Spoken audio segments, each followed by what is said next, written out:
The hospital on a 72-hour psychological hold. Tonight, his attorney says the quick action of the Orange County Sheriff's Office likely saved George's life. Brad Conway was the one who called 911 last night, concerned that George Anthony might hurt himself. Holly Bristow is live at the Orange County Courthouse tonight. Holly. Well, Amy, before Brad Conway called 911, he called Sergeant John Allen of the Orange County Sheriff's Office. He says it's because of John Allen's quick movements, as well as the help of the folks out in Volusia County and the Daytona Beach Police Department, that he feels that George Anthony is still around tonight. He called Sergeant John Allen first because typically a person needs to be missing more than 24 hours, or at least 24 hours, before they'll start a search for him. They knew that time was of the essence in this situation, and he said that's why he got Sergeant John Allen involved.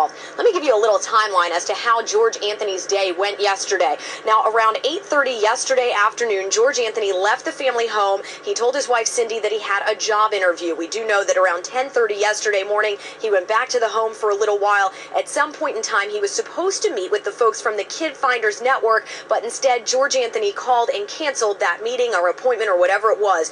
At 4 o'clock in the afternoon, George and Cindy Anthony had an appointment at their home with their attorney, Brad Conway. George never showed up. 7:30 rolls around. Cindy Anthony is still meeting with their attorney. No sign of George, and he's not returning to calls or text messages. Now, sometime after 10 o'clock, they're getting very concerned. Cindy starts looking around the house, notices that there's a picture of herself, of Kaylee, and of Casey missing, and then she notices that some of George's medication is gone too. At this point in time, they start freaking out. That's when Brad Conway calls Sergeant John Allen and then calls 911. 11:30, they finally get a text message from George Anthony, and Brad says that it's obvious that this was a cry for help.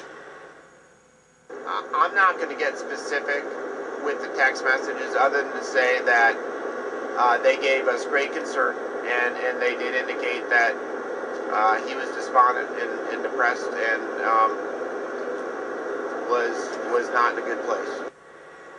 Now, there was a series of text messages that went back and forth between folks in the Anthony home and George Anthony between 11:30 and 12:30. They didn't know where he was. As we've been reporting, they used those cell phone pings to track him down, but had a hard time finding him at first. And I'm told that those few hours between that last cell phone text message and between when they found George Anthony was very emotional, and folks were very worried as to where George was and what he might be doing.